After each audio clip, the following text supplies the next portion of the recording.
everyone, I welcome you all to my channel Faith Over Fear। तो हम कर रहे थे चैप्टर नंबर 4 और हमने फर्स्ट लेक्चर में देखा था कि पैरेलल लाइंस क्या होती है, ट्रांसवर्सल क्या होता है, फिर कौन कौन से एंगल्स बनते हैं, फिर हमने वो देखा था कॉन्ग्रुएंसी ऑफ ट्रायंगल्स, और फिर मैंने आपको बताया था कि अगली क्लास में मैं आपको ये प्रूव करवाऊंगी जो प्रॉपर्टीज मैंने आपको डायगोनल्स की पढ़ाई है रेक्टेंगल की, कि diagonals are equal and diagonals bisect each other. ये दोनों प्रॉपर्टीज बताई थी डायगोनल्स की रेक्टेंगल के बारे में, तो इनको प्रूव करेंगे। और मैंने आपको बताया था इनको प्रूव करने के लिए हम कॉन्ग्रुएंसी ऑफ ट्रायंगल्स का यूज करेंगे। क्लियर? चलो अब क्वेश्चन है prove that diagonals are equal in a rectangle. तो एक रेक्टेंगल है, उसमें हमें प्रूव करना है कि जो डायगोनल्स है मतलब AC और BD वो इक्वल है। ठीक है, तो पहले हम लिखते हैं कि हमें प्रूफ क्या करना है। टू प्रूव हमें क्या प्रूफ करना है कि जो AC है और जो BD है वो इक्वल है।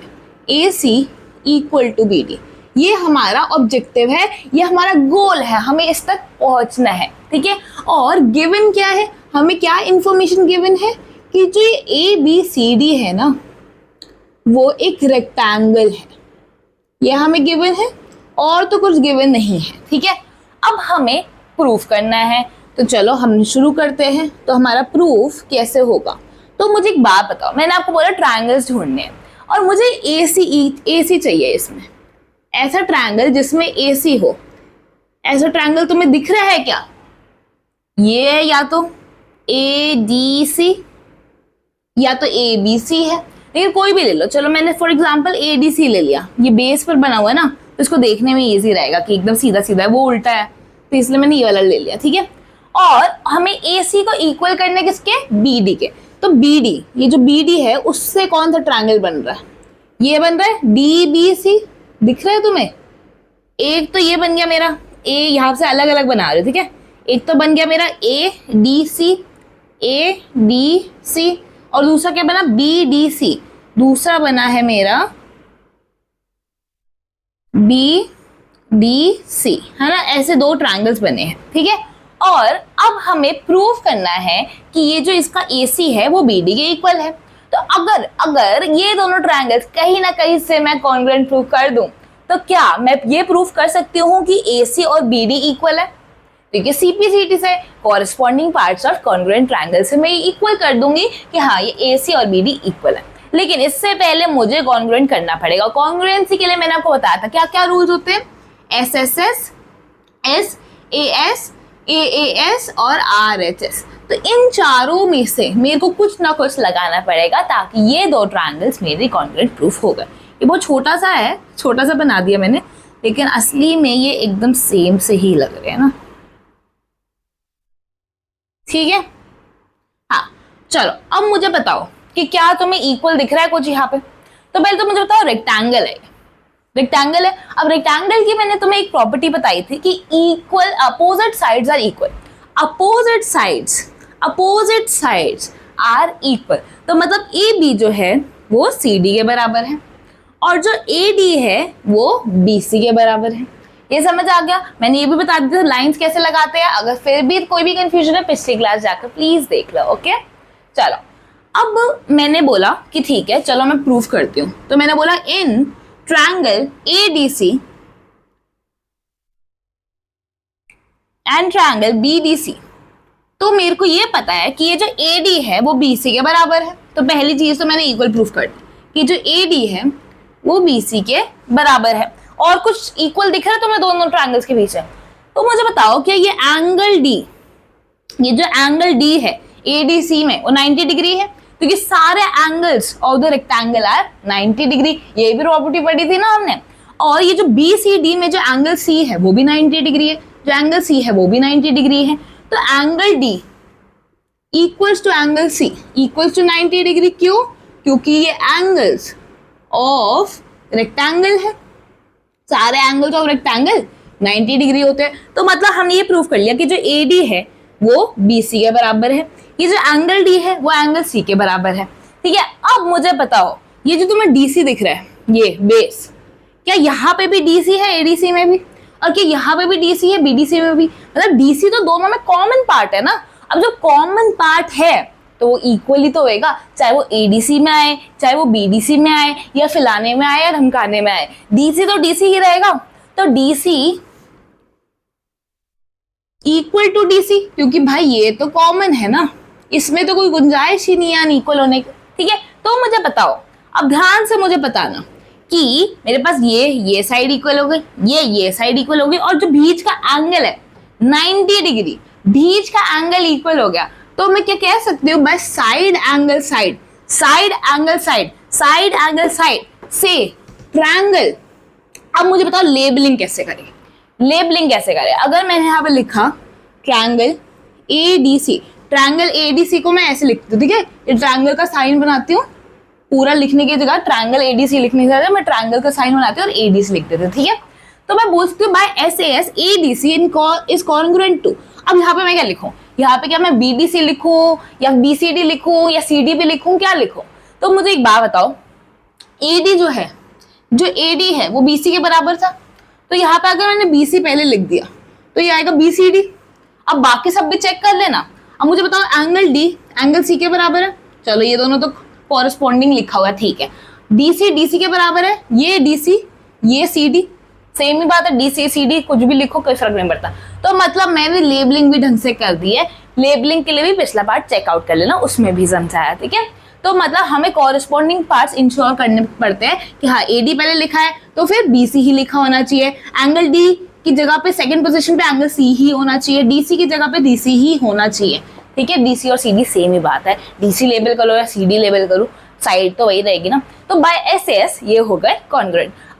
अब आता है मेन चीज। अब मैंने क्या बोला, जैसे ही कॉन्ग्रुएंट हो जाए, वो जैसे ही कॉन्ग्रुएंट हो जाए उनके सारे कॉरेस्पॉन्डिंग पार्ट्स इक्वल हो जाते हैं। मतलब ये first angle, angle A angle B के बराबर होगा, एंगल डी एंगल सी के बराबर होगा, एंगल सी एंगल डी के बराबर होगा।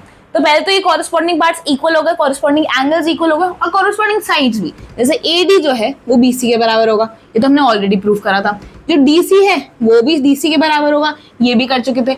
जो एसी है देखो फर्स्ट और लास्ट, वो बीडी के बराबर होगा, फर्स्ट और लास्ट, है ना। तो ऐसे कॉरेस्पॉन्डिंग पार्ट भी इक्वल हो जाते हैं अगर हमने दो ट्रायंगल्स को कॉन्ग्रुएंट प्रूफ कर लिया। अब मुझे बताओ हमें क्या प्रूफ करना था, एसी और बीडी। एसी ये मैं फिर से लिख लेती हूँ, बहुत हौच-पौच हो गया ना, ए डी सी और बी सी डी। ठीक है, एक सेकंड, हाँ सॉरी कोई आ गया था। तो मैंने बोला था ये जो है ट्रायंगल्स कॉन्ग्रुएंट प्रूफ हो गए, और हमें प्रूफ करना है एसी और बीडी, मतलब हमें प्रूफ करना है एसी और बीडी। तो भाई एसी और बीडी तो इक्वल हो गई क्योंकि वो corresponding parts of congruent triangles है, जिसको हम क्या बोल सकते हैं शॉर्ट फॉर्म में, bye CPCT, corresponding parts of congruent triangles। ठीक है, तो hence prove that diagonals of a rectangle क्या are equal। क्लियर, चलो ये थ्योरम तो हमारा हो गया, इजी था ना, बस दोनों ट्रायंगल्स को कॉन्ग्रुएंट प्रूफ करना था। पूरे चैप्टर में आधे से ज्यादा प्रूफ में ट्रायंगल्स ही है आपके। ओके ठीक है, अब सेकंड है diagonals of a rectangle bisect each other, मुझे ये प्रूफ करना है। ठीक है, चलो इसी में हम चलो बना ही देते हैं फिर से।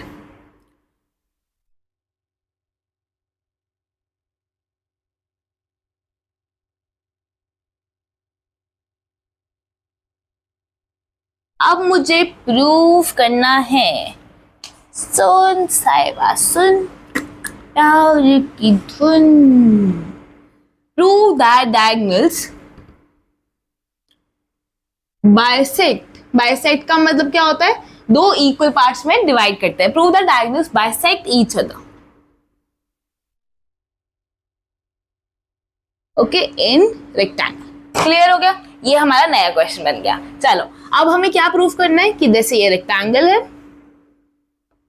ये हमारे दो डायगोनल्स है, तो मैंने तुम्हें बोला था कि ए बी सी डी है, तो ये जो डायगोनल्स होते हैं ए सी और बी डी वो एक दूसरे को बाइसेक्ट करते हैं। तो मतलब ये वाला पार्ट ये वाले के इक्वल होगा, ये वाला पार्ट ये वाले के इक्वल होगा, ये तो ठीक है। लेकिन मैंने फिर तुम्हें ये भी समझाया था कि जो बी डी है और ए सी है वो इक्वल है। तो जब दो लेंथ्स इक्वल है तो उनके जो मिड पॉइंट्स होंगे, जो उनके मिड पार्ट्स होंगे, जो उनका आधे पार्ट्स होंगे, वो भी तो इक्वल होंगे। जब ए सी और बी डी इक्वल है तो ए सी का जो हाफ होगा वो बी डी के हाफ के बराबर होगा, जो AC का हाफ होगा वो BD के हाफ के बराबर होगा।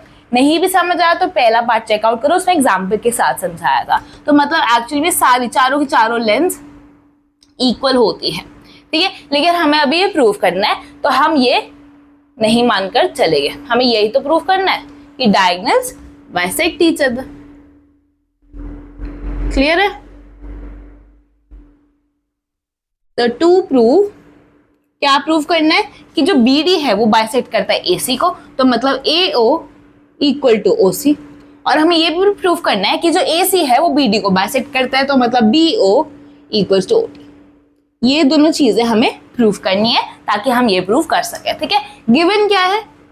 गिवन यही है कि ABCD जो है वो रेक्टेंगल है, ठीक है। वो क्या है? रेक्टेंगल। चलो अब मुझे बताओ कि हमारा प्रूफ कैसा होगा।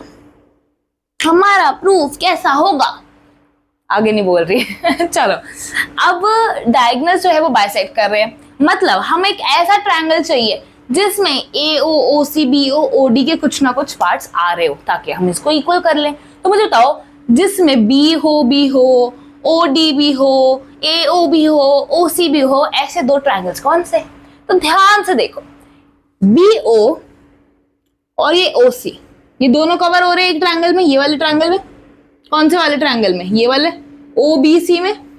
OBC में हमारा OB भी आ रहा है और OC भी आ रहा है। अब क्या बचा? OB और OC कवर हो गया, अब AO और OD बचा। तो मुझे ये बताओ, ये वाला ट्रायंगल, ये AO और D, इसमें हमारा AO भी कवर हो गया, OD भी कवर हो गया। तो ये दो ट्रायंगल्स अगर हमने कॉन्ग्रुएंट कर दिए तो क्या मैं ये बोल पाऊंगी कि भाई लोग हमारे जो ये चीजें है वो प्रूव हो जाएगी CPCT से? ठीक है, अब प्रूव करनी है, क्या करें? कुछ ना कुछ तो करना पड़ेगा। तो इन ट्रायंगल हम क्या वाले ट्रायंगल्स कंसिडर कर रहे हैं? AOD and BOC and triangle BOC। अभी करा नहीं है मैंने कॉन्ग्रुएंट प्रूफ, तो मैं कैसे भी ऑर्डर में लिख सकती हूँ। अभी कॉन्ग्रुएंट प्रूफ करने के बाद मेरे को ऑर्डर को इंपॉर्टेंस देना पड़ेगा।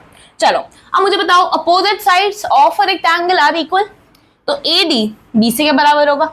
चलो पहली चीज तो हमें मिल गई, AD जो है वो BC के बराबर है, ये तो मिल गया, ठीक है। AD इक्वल टू BC, क्यों?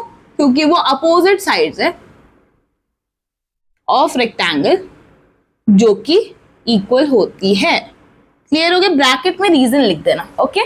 चलो फिर दूसरा क्या है? अब मुझे एक बात बताओ, अब ध्यान से सुनना मेरी बात, कि कैसे बताऊं, वैसे ये है, ये दो लाइंस काट रही है, स्ट्रेट लाइंस काट रही है, ठीक है। ये लाइन बनाई और इसको एक कांटा मार दिया, दो स्ट्रेट लाइंस काट रही है एक दूसरे को, ठीक है। दो स्ट्रेट लाइंस काट रही है एक दूसरे को, तो ये वाला एंगल और जो इसके अपोजिट है, देखो दोनों स्ट्रेट लाइंस होनी चाहिए। ऐसे नहीं कि मैं ऐसे बनाऊं और फिर थोड़ा सा ऐसे बनाकर टेढ़ा बना दूं, नहीं, ये नहीं, स्ट्रेट लाइंस होनी चाहिए दोनों, और दोनों काटनी चाहिए एक दूसरे को एक पॉइंट पे। तो मुझे बताओ, ये जो आमने सामने वाला एंगल होता है ना, एंगल 1 और एंगल 2, ये होते हैं इक्वल, ये होते हैं इक्वल, और इन्हें कहते हैं हम वर्टिकली अपोजिट एंगल्स, ठीक है।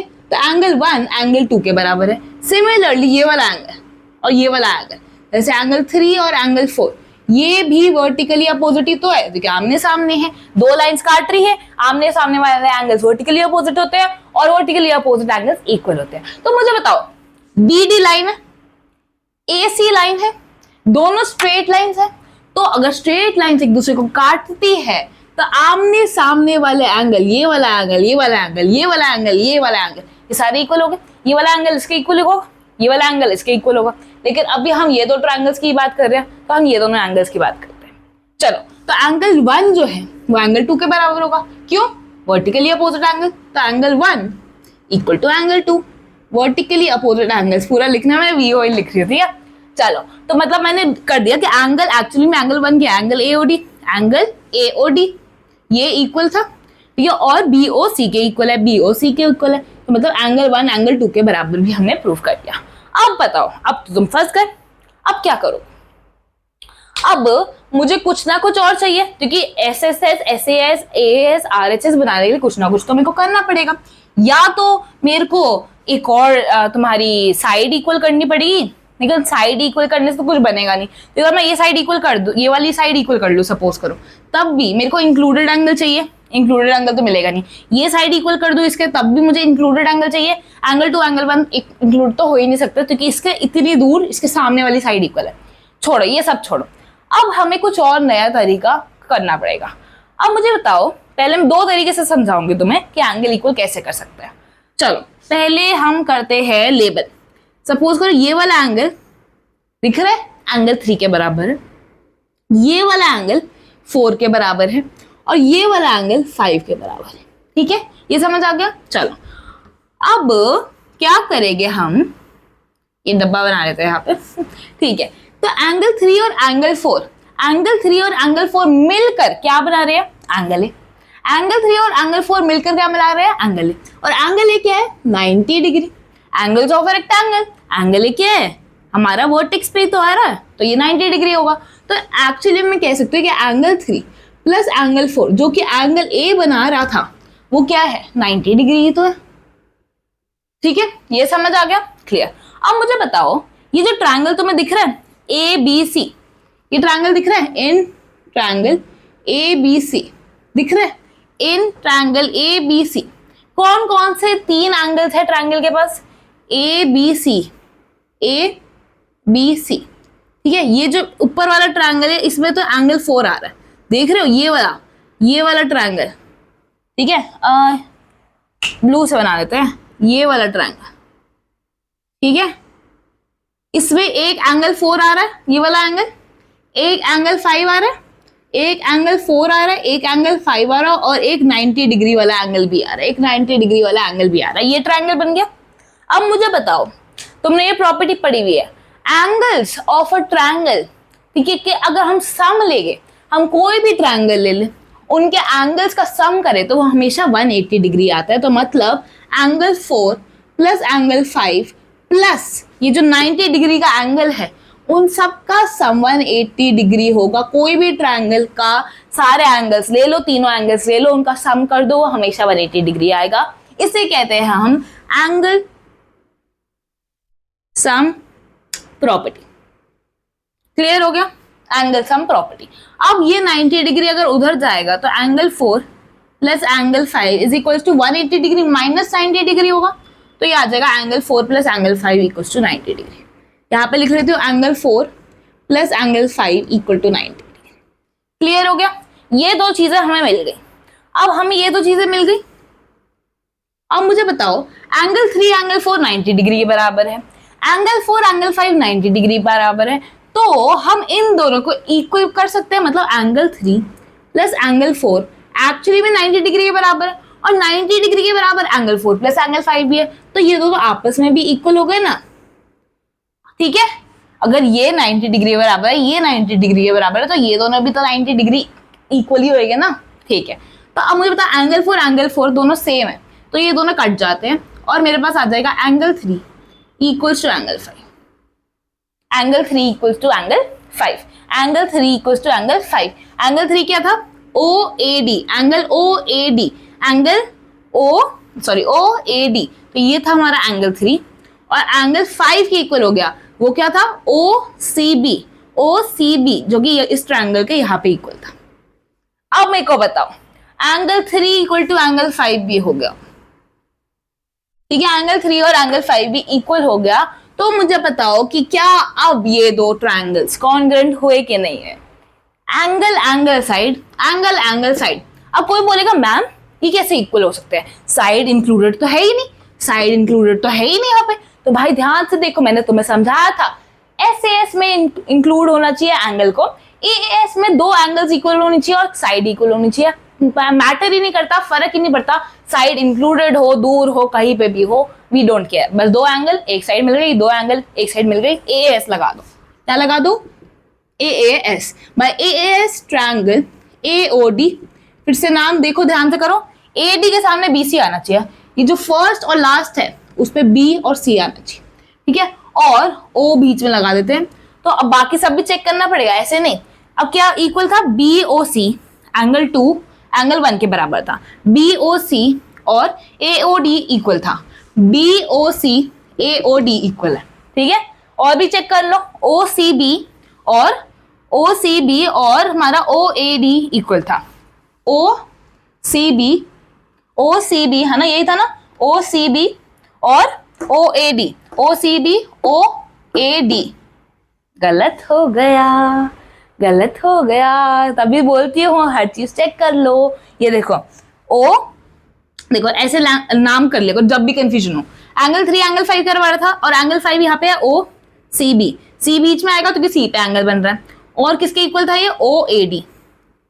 ठीक है, अब ये जो चीज है वो इसमें आनी चाहिए, तो मतलब ओ ये वाला लू, ए डी, ओ ए डी अगर मैं बोलूं तो ओ सी बी के कॉरेस्पॉन्डिंग होते हैं, ओ A D O C B, यहाँ पे सी आना चाहिए तो यहाँ पे बी आना चाहिए, तो ये तो अपोजिट हो रहा है। तो क्या मैं यहाँ पे सी लिख दूं और यहाँ पे बी लिख दूं, कुछ और तो नहीं खराब हो जाएगा। अब देखो ए डी और बी सी इक्वल है, ठीक है, ये सही हो गया। ये एंगल 1 और एंगल 2 का क्या था, बी ओ सी और ए ओ डी, बी ओ सी या सी ओ बी कुछ भी लिख दो, बस बीच में एंगल होना चाहिए, तो एंगल ओ पे एंगल बन रहा है। अब मेरा लेबलिंग जो है वो सही हो गई, क्लियर हो गया। तो हर एक चीज क्रॉस चेक करो और फिर देखो मैंने लेबलिंग सही करी है कि नहीं करी, क्लियर हो गया। अब जब ये ट्रायंगल कॉन्ग्रुएंट हो गए तो बाय सीपीसीटी मैं बोल सकती हूँ कि जो एओ है फर्स्ट और सेकंड वो सीओ के बराबर है, एओ सीओ के बराबर है, और जो ओडी है वो ओबी के बराबर है, जो ओडी है वो ओबी के बराबर है। मुझे देखो कि टू प्रूव में क्या मुझे यही प्रूव करना था, तो मेरा क्या प्रूव हो गया, मेरा हेंस प्रूव हो गया कि हाँ diagonals of a rectangle bisect each other, diagonals of a rectangle bisect each other. अब तुम बोलोगे कि मैम आपने बोला था आप एक और तरीका बताओगे, या एंगल 3 और एंगल 5 तुमने ऐसे तरीके से इक्वल कर लिया, लेकिन ये करने की जरूरत ही नहीं थी। अब बताओ कैसे।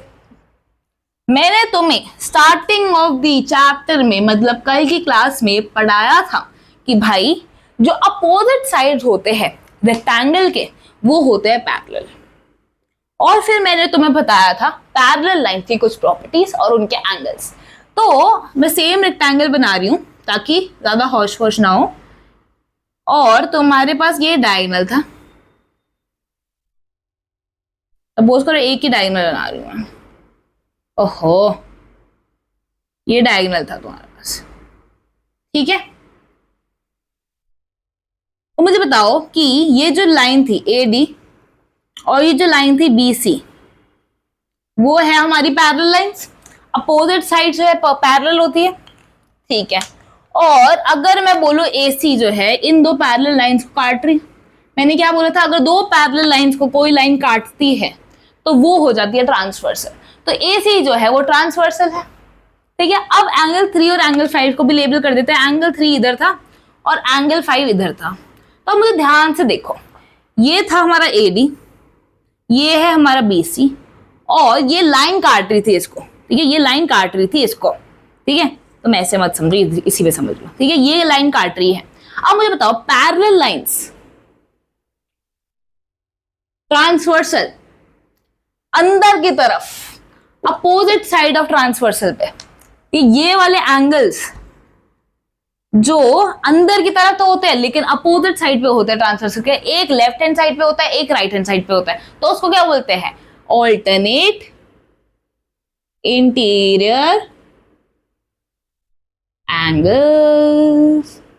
क्यों हुई ऑल्टरनेट इंटीरियर एंगल्स, ब्रैकेट में लिखोगे because AD is parallel to BC and AC acts as a transversal. So angle 3 equals to angle 5. बस खत्म, इसकी जरूरत भी नहीं थी, सीधा ये लिख दोगे तब भी सही था, क्लियर हो गया। लेकिन वो भी आना चाहिए, क्योंकि अगर हमें प्रूफ करने के लिए आ जाता कि show opposite sides are parallel, तो हम वो शो कर कर बोलते कि देखो ऑल्टरनेट एंगल्स इक्वल हो गए। जब ऑल्टरनेट एंगल्स इक्वल हो गए तब वो लाइंस पैरेलल होगी। वरी मत करो, टेंशन मत लो, आगे जाकर वो प्रूफ भी करवाऊंगी, अभी के लिए समझ लो तुम उसको एंगल ऐसे भी प्रूफ कर सकते थे, ऐसे भी प्रूफ कर सकते थे, कोई भी गलत नहीं है, ठीक है। लेकिन अगर तुम्हें ये पता है तो जल्दी से कर लेना ऐसे, ठीक है। चलो अब हम करेंगे, चलो इससे पहले एक क्वेश्चन मैं दूंगी इसके बाद, इससे पहले मुझे एक ऐसे ही मजे मजे में, कोई थ्योरम नहीं है, मजे मजे में बताओ कि तुमने ये तो प्रूफ कर दिया कि एंगल एओडी एंगल बीओसी के बराबर है, तो क्या एंगल एओबी और ये एंगल एओबी और एंगल सीओडी भी, एंगल बोल रही ट्रायंगल AOB और ट्रायंगल COD भी एक दूसरे के कॉन्ग्रुएंट है। मतलब तुमने प्रूव कर दिया कि ये जो दो ट्रायंगल्स थे वो कॉन्ग्रुएंट है, यही प्रूव करा था। अब क्या ये दो ट्रायंगल्स भी कॉन्ग्रुएंट है एक दूसरे के? ये भी देख लेते हैं, ठीक है। अगर हो गए तो इसका मतलब हम ये कह सकते हैं ना कि opposite triangles are also congruent, मतलब जो दो अपोजिट बन रहे होंगे ट्रायंगल्स वो एक दूसरे का कॉन्ग्रुएंट है। तो मुझे बताओ, जल्दी जल्दी लिखवा रही हूँ। अब AO और OC, ये AOB और DOC में क्या कुछ इक्वल दिख रहा है तुम्हें? पहले तो बोलोगे मैम अपोजिट साइड्स तो इक्वल होते हैं, तो इन दोनों को तो इक्वल कर दो। अभी हमने प्रूव करा है AO OC के बराबर है, AO OC के बराबर है, और हमने ये भी प्रूव करा है BO OD के बराबर है। BO 3 लाइन्स बना दी, इस पे भी 3 लाइन्स बना दूंगी, BO OD के बराबर है। तो मैम इन दोनों ट्रायंगल्स में तो सारी की सारी साइड्स इक्वल है, ये इसके बराबर है, ये इसके बराबर है, ये इसके बराबर है। तो SSS से मैं ये कह सकता हूं कि triangle AOB is congruent to triangle COD। AO के सामने CO लिखना, OB के सामने OD लिखना और AB के सामने DC लिखना, लेबलिंग करते हुए ये ध्यान रखना है। तो मतलब मैं कह सकती हूँ कि मैम ये वाला ट्रायंगल ये वाले के इक्वल है, ये वाला ट्रायंगल इसके कॉन्ग्रुएंट है और ये वाला ट्रायंगल इसके कॉन्ग्रुएंट है इन रेक्टेंगल। क्लियर हो गया? समझ आ गया? अब मैं एक क्वेश्चन लिख कर आती हूँ, वो क्वेश्चन करेंगे हम, ठीक है। उस पर तुम्हारे सारे कंसेप्ट टेस्ट भी हो जाएंगे। क्लियर? रुको, चलो अब मैंने एक क्वेश्चन लिखा है, इसमें हमारे पास ABCD क्वाड्रिलेटरल है और AOB हमें दिया हुआ 60 डिग्री। गिवन है कि AOB 60 डिग्री है और क्या गिवन है कि डायगोनल्स इक्वल है। डायगोनल्स इक्वल है मतलब AC बराबर है BD के। अब AC बराबर है BD के और डायगोनल्स बाइसेक्ट भी करते हैं। अब मैंने क्या बोला है कि अगर डायगोनल्स इक्वल हो और डायगोनल्स बाइसेक्ट भी करते हैं तो ये वाला के भी इक्वल होगा, ये वाला के भी इक्वल होगा, क्योंकि अगर AC BD इक्वल है तो half of AC equals to half of BD भी होगा। मैं प्रूफ करके भी दिखा देती हूँ तुम्हें, ये तो मैंने वर्बली बताया था। हाफ ऑफ AC अगर दोनों तरफ हाफ से मल्टीप्लाई करो तब भी इक्वल टू का साइन तो रहेगा ही ना बीच में। दोनों तरफ मैंने हाफ मल्टीप्लाई करा है तो दोनों तरफ मैंने इक्वल क्वांटिटी में चेंज करा है तो इक्वल साइन तो रहेगा ही। अब हाफ ऑफ AC क्या है? हाफ ऑफ AC क्या है? AO, ठीक है, या फिर OC भी लिख सकती थी, कुछ भी लिख सकती हूँ। और हाफ ऑफ BD क्या है? BO या फिर OD, कुछ भी लिख सकती थी। तो मतलब ये दोनों इक्वल तो है और हमें ये तो पता ही है कि डायगोनल्स बाइसेक्ट करता है, तो AO और OC तो इक्वल थे ही ना, ये तो गिवन ही था ना। तो मतलब हमारे पास ये गिवन था कि AO OC के बराबर है, OB OD के बराबर है, ये तो गिवन था, इसमें तो कोई शक की गुंजाइश ही नहीं थी।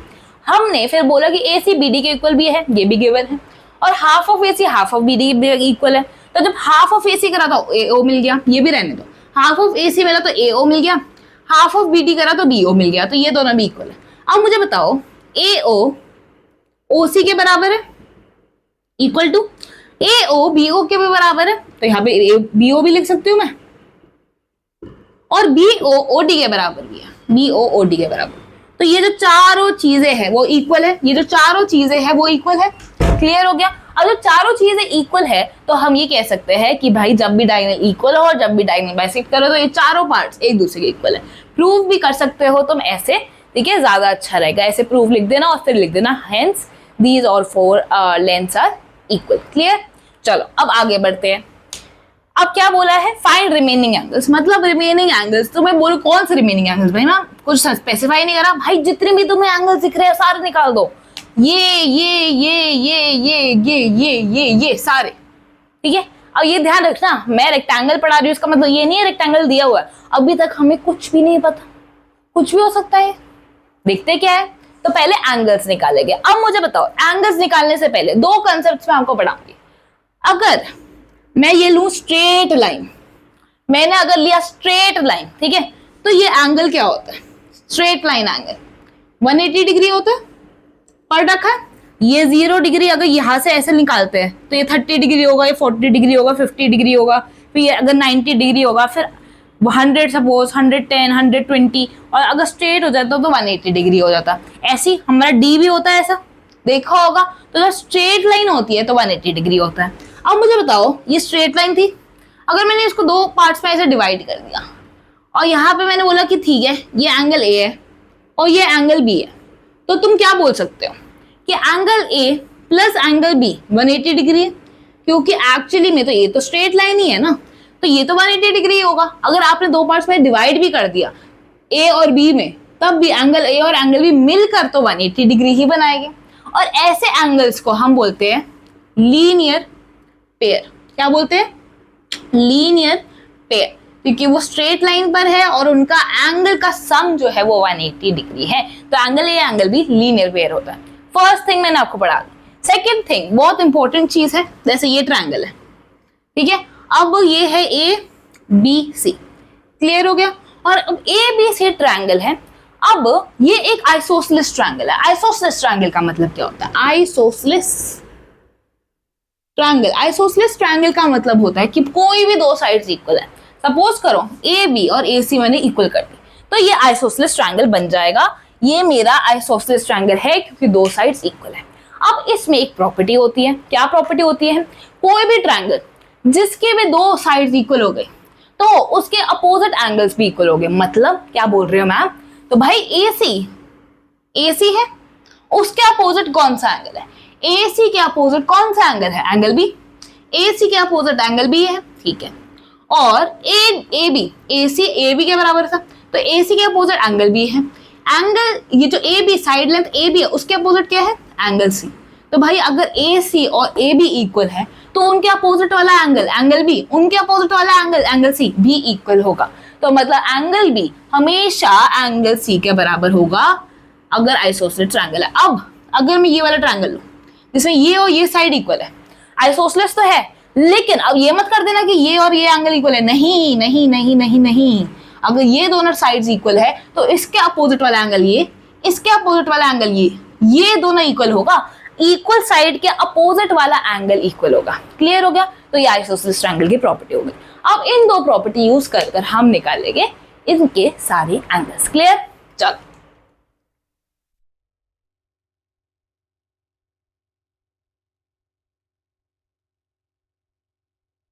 अब ध्यान से सुनना मैं क्या क्या बोल रही हूं। ये पेन को क्या हो गया है? उफ, मेरे को यहाँ पे, चलो सॉरी। अब देखो ध्यान से देखो कि एंगल कहां से शुरू करें? चलो यहां से देखते हैं। देखो डी ओ बी, ये लाइन दिख रही है तुम्हें? डी ओ बी लाइन दिख रही है? डी ओ बी लाइन दिख रही है, स्ट्रेट लाइन है। अब स्ट्रेट लाइन में एंगल तो 180 डिग्री बनता है। अब लेकिन ये है हमारी थोड़ी डिवाइडेड। डी ओ बी पूरा लाइन तो है लेकिन इसमें एंगल 60 डिग्री आ रहा है और एक ये वाला एंगल आ रहा है जो कि हमें पता नहीं है। एंगल ए ओ डी और एंगल 60 डिग्री आ रहा है। मैंने बोला था कि ऐसा कोई भी एंगल जो स्ट्रेट लाइन पे दोनों लाई कर रहे हो उन दोनों का सम जो होगा 180 डिग्री होगा, क्योंकि वो होते हैं लीनियर पेयर। ठीक है, अब क्या मैं एंगल एओडी निकाल सकती हूँ? हाँ, एंगल 60 को उधर ले जाओ। 180 डिग्री माइनस 60 120 डिग्री होता है, तो ये हो गया 120 डिग्री। क्लियर हो गया? अब एक और प्रॉपर्टी, अब तुम ध्यान से देखो, ये जो ए सी है और जो बी डी है वो है स्ट्रेट लाइंस और एक दूसरे को इंटरसेक्ट कर रही है एक पॉइंट पे। जब भी ऐसी लाइंस हो तो मैंने क्या बोला है, इसके अपोजिट वाले जो एंगल्स होते हैं वो होते हैं वर्टिकली अपोजिट एंगल। ये वाले भी वर्टिकली अपोजिट एंगल होते हैं क्योंकि लाइंस इंटरसेक्ट कर रही है, पॉइंट पे मिल रही है। हाँ भाई, दोनों अपोजिट एंगल्स लो, इक्वल कर दो तो ये वर्टिकली अपोजिट है। तो मतलब ये वाला एंगल ये वाले एंगल के इक्वल होगा, मतलब ये वाला एंगल भी 60 डिग्री होगा, वर्टिकली अपोजिट एंगल लिख देना। ये वाला एंगल ये वाले के इक्वल होगा क्योंकि वर्टिकली अपोजिट है, तो ये 120 डिग्री। भाई हमने 4 तो निकाल लिया, देखो इतनी आसानी से, बस कंसेप्ट पता होने चाहिए। अब बाकी सबकी बारी। अब ध्यान से देखो, ट्रायंगल ओ डी सी में, ठीक है, एंगल ओ जो है वो 60 डिग्री है, ठीक है, और जो ओडी है वो ओसी के बराबर है, जो ओडी है वो ओसी के बराबर है। ये तो गिवन है क्योंकि बाइसेक्ट करते हैं और इक्वल है। चलो अब ये क्या बन गया? आइसोसेलेस एंगल बन गया, आइसोसेलेस ट्रायंगल बन गया क्योंकि दो साइड जो है वो इक्वल है। अब जब दो साइड्स इक्वल होती है, मैंने अभी बताया, उनके अपोजिट एंगल इक्वल होते हैं, मतलब एंगल डी एंगल सी के बराबर है, एंगल डी एंगल सी के बराबर है। और ये जो ट्रायंगल है उसमें क्या होगा? एंगल सम प्रॉपर्टी लगा देंगे हम। एंगल सम प्रॉपर्टी कहती है कि सारे एंगल्स, तीनों एंगल्स लो ट्रायंगल के और उनको सम इक्वल कर दो 180 डिग्री के। 60 degree plus angle D plus angle C equals to 180 degree. अब मुझे बताओ क्या एंगल डी और एंगल सी को मैं कोई भी वेरिएबल ले सकती हूँ? सपोज करो ए, दोनों इक्वल है, दोनों को ए ले लिया मैंने, ठीक है। अब मैं angle D plus angle C को ए प्लस ए लिख सकती हूँ, और ये 60 डिग्री उधर चले जाएगा 120 डिग्री। अब ए प्लस ए हो जाएगा हमारा 2a, ठीक है, रिपीटेड एडिशन इज मल्टीप्लीकेशन, और ये हो जाएगा 120 डिग्री। ए हो जाएगा हमारा 60 डिग्री। तो मतलब हमारा ये भी 60 डिग्री हो गया, ये भी 60 डिग्री हो गया, ठीक है। अब सिमिलरली कर लिख सकते हो। Similarly triangle A B O में भी, ट्रायंगल ऐसे लिख देते हो, ओ ए बी में भी भाई सेम सिनेरियो है। ये जो ओ ए ओ है वो ओ बी के इक्वल है, और ये जो एंगल ए ओ बी है, एंगल ए ओ बी वो 60 डिग्री के इक्वल है। सेम सिनेरियो, ये दोनों हो गए सेम, एंगल बी ले लो, तो ये दोनों का भी एंगल से हम प्रॉपर्टी लगाओगे तो 60 डिग्री तो आएगा जब दोनों सेम है। एक एंगल 60 डिग्री दोनों में गिवन है, दोनों आइसोसेलेस है, तो भाई ये वाले एंगल भी जब निकालोगे तो 60 डिग्री ही आएंगे, ठीक है। इतना क्लियर हो गया? चलो अब तुम बोलोगे मैम ऐसे ठीक है, ऐसे तो ट्रायंगल एओडी में भी हम लगा सकते हैं कि ये एओ और ओडी इक्वल है और 120 डिग्री गिवन है, तो मतलब ये वाला एंगल इक्वल होगा, ट्रायंगल से हम लगा लेंगे और निकाल लेंगे। एब्सोल्युटली लगा लेना, एक पे लगाओगे दूसरे का अपने आप निकल जाएगा। और दूसरा तरीका ये है कि हमें पता है कि रेक्टेंगल तो दिया ही नहीं हुआ, वही तरीका है, सॉरी। हाँ, तो क्या करना है जो कि तुमने अभी बताया मुझे, ट्रायंगल एओडी में, ठीक है, एओडी में क्या इक्वल है? एओ और ओडी इक्वल है, एंगल एओडी 120 डिग्री है। अब आइसोसेलेस है इसलिए एंगल ए और एंगल डी इक्वल है। सपोज करो मैंने नाम दे दिया बीबी, ठीक है। अब एंगल सम प्रॉपर्टी से 120 degree plus B equals to 180 degree, ये उधर जाएगा तो 2b इक्वल्स टू 60 डिग्री, और b आ जाएगा तुम्हारा 30 डिग्री। तो मतलब ये भी 30 डिग्री है, ये भी 30 डिग्री है। अब यहाँ पे भी सिमिलरली लगाओगे तो सेम ही निकलेगा, यहाँ पे भी सेम ही निकलेगा। क्लियर हो गया? सारे एंगल्स बता दिए, अब कोई भी एंगल नहीं बचा। हमने फर्स्ट पार्ट कर लिया, क्लियर हो गया। अब आते हैं सेकंड पार्ट पे। अब सेकंड पार्ट पूछ रहा है भाई हमें पता नहीं कौन सा क्वाड्रिलेटरल है, आप बताओ कौन सा क्वाड्रिलेटरल है। तो मुझे एक बात बताओ, हमने अभी पढ़ा है रेक्टेंगल। अब रेक्टेंगल की प्रॉपर्टी होती है कि एंगल्स जो होते हैं, सारे एंगल्स वो 90 डिग्री के बराबर होते हैं। तो अगर मैं इस क्वाड्रिलेटरल को ध्यान से देखो, अगर मैं इसका बनाऊं, ये जो ABCD हमने बनाया है अभी और उसके एंगल्स निकाले हैं मैंने, तो एंगल A कैसे बन रहा है? 30 degree plus 60 degree. 30 degree plus 60 degree क्या होता है? 90 डिग्री।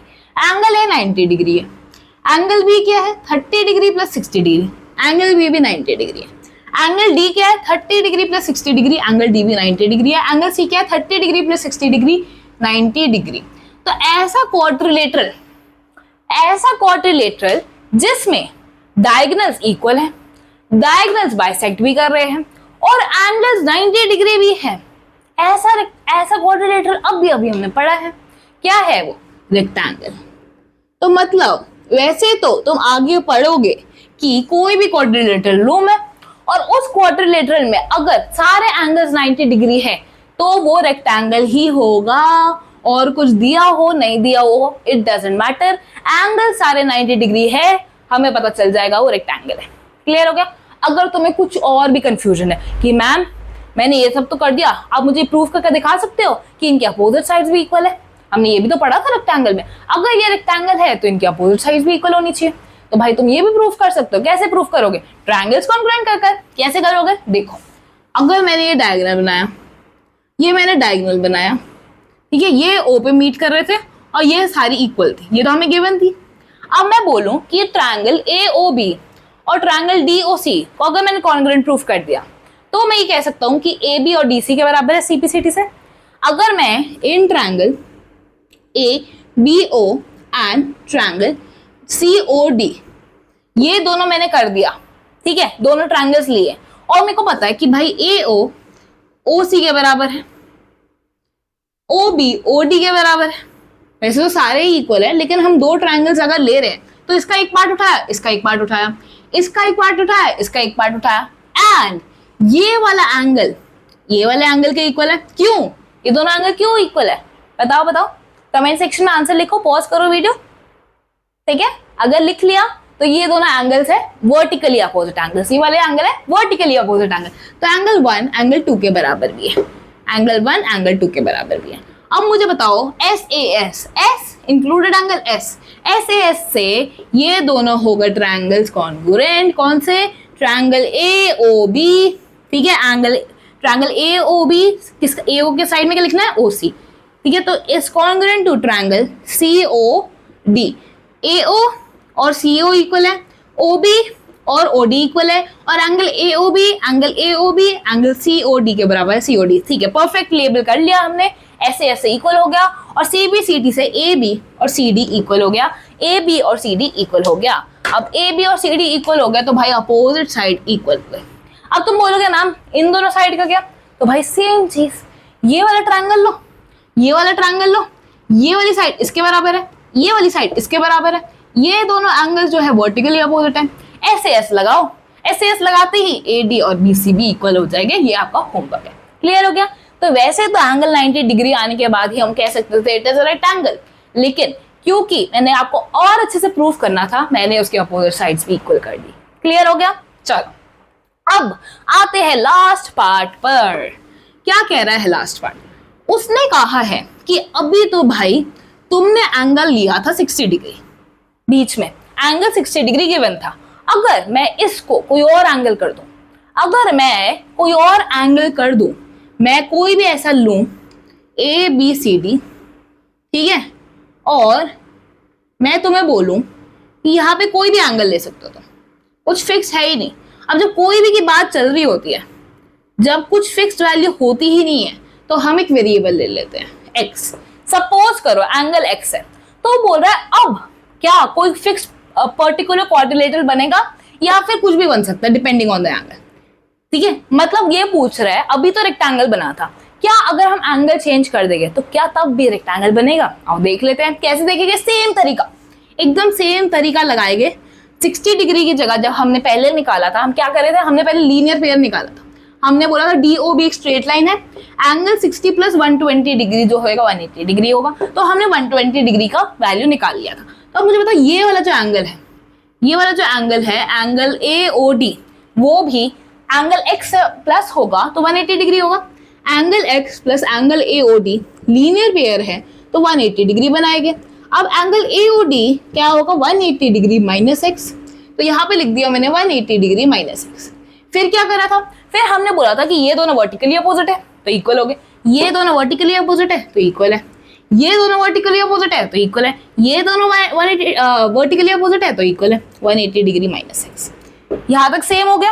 अगली बार क्या करा था? फिर हमने बोला था ODC ट्रायंगल लो, ODC ट्रायंगल लो, OD OC के बराबर है, आइसोसेलेस ट्रायंगल है, मतलब एंगल D और एंगल C बराबर है। तो मतलब x plus angle D plus angle C जो है वो है हमारे क्या? 180 डिग्री, एंगल सम प्रॉपर्टी, और एंगल D एंगल C के बराबर है, तो मैं एंगल C की जगह भी एंगल D लिख देती हूँ, ठीक है। और ये आ जाएगा 180 डिग्री, x उधर चले जाएगा minus x। 2 angle D is equals to 180 degree minus x, angle D equals to 180 degree minus x divided by 2, ठीक है। क्लियर होगा? तो एंगल D आ गया हमारा 180 degree minus x divided by 2। इसको अगर मैं 180 degree minus x divided by 2 आया था, तो इसको मैं क्या 2 को ऐसे लिख सकती हूँ 180 degree divided by 2 minus x by 2, ये तो लिख सकते हैं ना। इसको डिनोमिनेटर इसके बाद भी चले जाता है, डिनोमिनेटर इसके बाद भी चले जाता है ना, ये तो समझ आ गया। हाँ ये नहीं कर सकते, अगर ये होता कि x प्लस 2 अपॉन 5, तो ऐसे नहीं कर सकते 5/x 5/2, नहीं ये नहीं कर सकते, ठीक है। डिनोमिनेटर को पूरे को उससे डिवाइड करना पड़ेगा। डिनोमिनेटर 2 था तो डिनोमिनेटर एक बार 180 डिग्री के पास गया, डिनोमिनेटर एक बार x के पास गया। अगर यहाँ पे होता 5 प्लस 2, ठीक है, डिवाइडेड बाय x प्लस 2, तो हो सकता था 5 x प्लस 2 5 के पास गया, प्लस x प्लस 2 2 के पास गया। डिनोमिनेटर को पूरा लिखना पड़ता है, डिनोमिनेटर को पूरा लिख दिया हमने 180 डिग्री के साथ और x के साथ, तो ये आ जाएगा 90 degree 180 divided by 2 minus x by 2, ये आ गया। तो एंगल डी आ गया हमारा 90 degree minus x by 2, 90 degree minus x by 2। Angle C भी इक्वल था उसके 90 डिग्री माइनस x बाई 2, ठीक है। चलो अब सिमिलरली ये वाला ट्रायंगल में भी एंगल x है और ये AO OB के बराबर है, आइसोसेलेस है, तो सिमिलरली ये भी 90 डिग्री माइनस x बाई 2 आएगा और ये भी 90 डिग्री माइनस x बाई 2 ही आएगा। अब दूसरा ले लेते हैं। अब ट्रायंगल AOD में, ट्रायंगल AOD में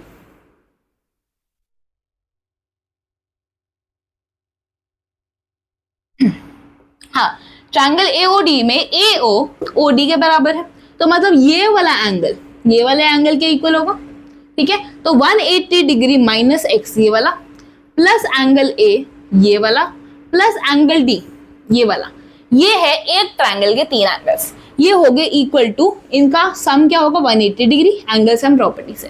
अब एंगल A एंगल D के बराबर है ये वाले, तो इन दोनों को मैं एंगल A लिख देती हूँ, सपोज करो एंगल D को भी मैंने एंगल A लिख दिया, ठीक है। तो ये हो जाएगा angle A plus angle A, ठीक है।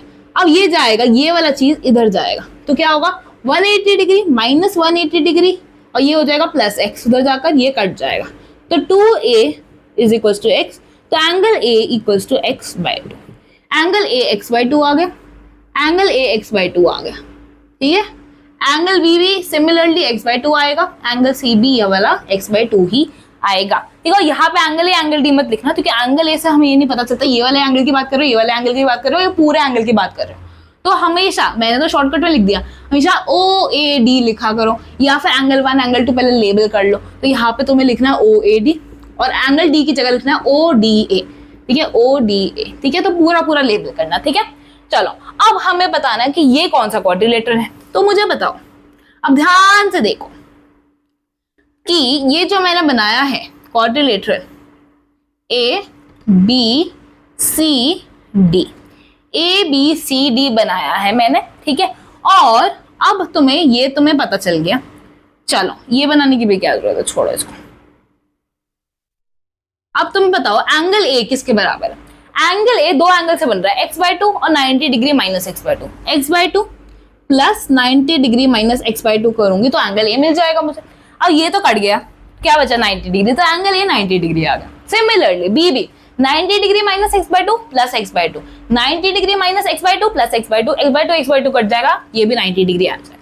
सिमिलरली एंगल D कैसे बनता है, x by 2 plus 90 degree minus x by 2, x by 2 plus 90 degree minus x by 2, x by 2 cut जाएगा, 90 डिग्री आ जाएगा। सिमिलरली एंगल C कैसे बन रहा है, x by 2 plus 90 degree minus x by 2, x by 2 plus 90 degree minus x by 2, x by 2 cut जाएगा, ये भी 90 degree आ जाएगा। तो यहाँ पे भी हमने प्रूफ कर दिया कि सारे एंगल्स क्या है 90 डिग्री है। जब सारे एंगल्स 90 डिग्री हो जाते हैं तो वो क्या हो जाता है, करेक्ट एंगल हो जाता है। क्लियर हो गया।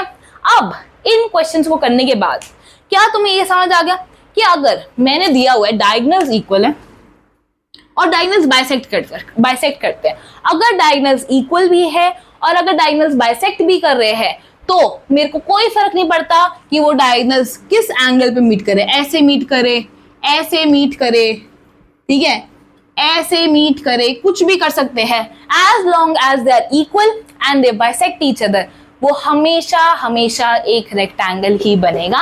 एंगल का मैटर है ही नहीं, चाहे 60 लो, चाहे x लो, चाहे 120 लो, कुछ भी लो, एंगल बीच में मैटर नहीं करेगा। डायगोनल इक्वल और बाइसेक्ट कर रहे हैं, अगर कोई भी क्वाड्रिलेटरल है जिसमें डायगोनल इक्वल भी हो, डायगोनल बाइसेक्ट भी कर रहे हो, तो वो क्वाड्रिलेटरल एक रेक्टेंगल ही बनाएगा। ठीक है, तो आज के लिए बच्चों इतना ही। तब तक के लिए keep learning, keep revising, bye bye.